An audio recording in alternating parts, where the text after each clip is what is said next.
Il me condamne à mort, je boirai l'assidu comme Socrate et mourrai pour la vérité. C'est ce qu'a affirmé l'ancien ministre de la Justice et garde-sceau Constant Moutamba. Nous sommes en République démocratique du Congo. Et nous là, nous allons essayer. Moi encore, notre question serait celle de se demander comment est mort le célèbre philosophe Socrate. Avec ça, vous allez comprendre pourquoi il parlait de ces îles. Qui me condamne à mort, je boirai la ciguë comme Socrate et je mourrai pour la justice et la vérité. Au 5e siècle bien avant notre ère, Athènes est considérée comme étant la capitale de la Grèce et une bonne partie de sa population y vivent. Et on y trouve des personnes de toutes catégories confondues, esclaves, riches tout comme pauvres.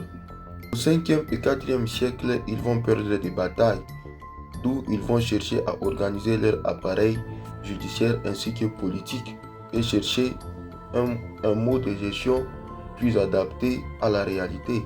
Et le mode de gestion par excellence, ça sera la démocratie.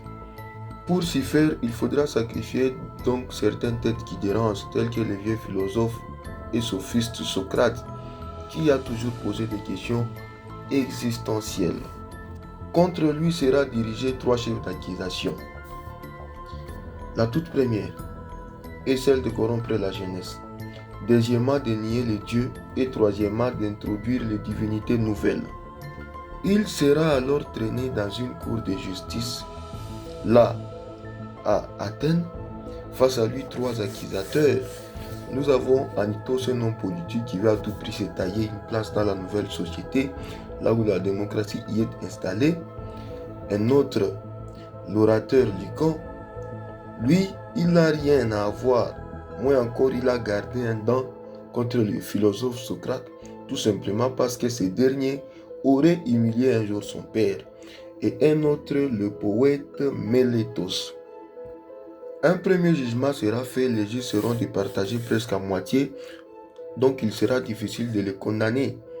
D'où on va demander à lui-même, le philosophe, de dicter sa sentence.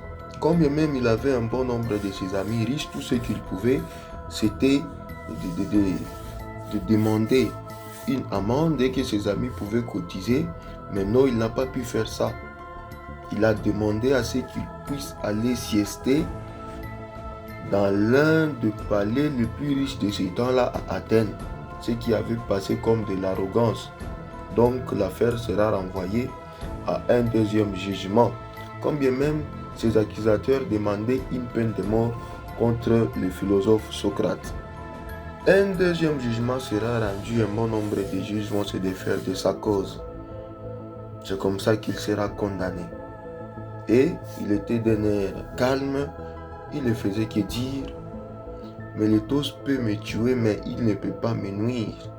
C'est comme ça, dans l'an 399 avant Jésus-Christ, il va prendre la ciguë, une forme de poison, qu'il va boire calmement.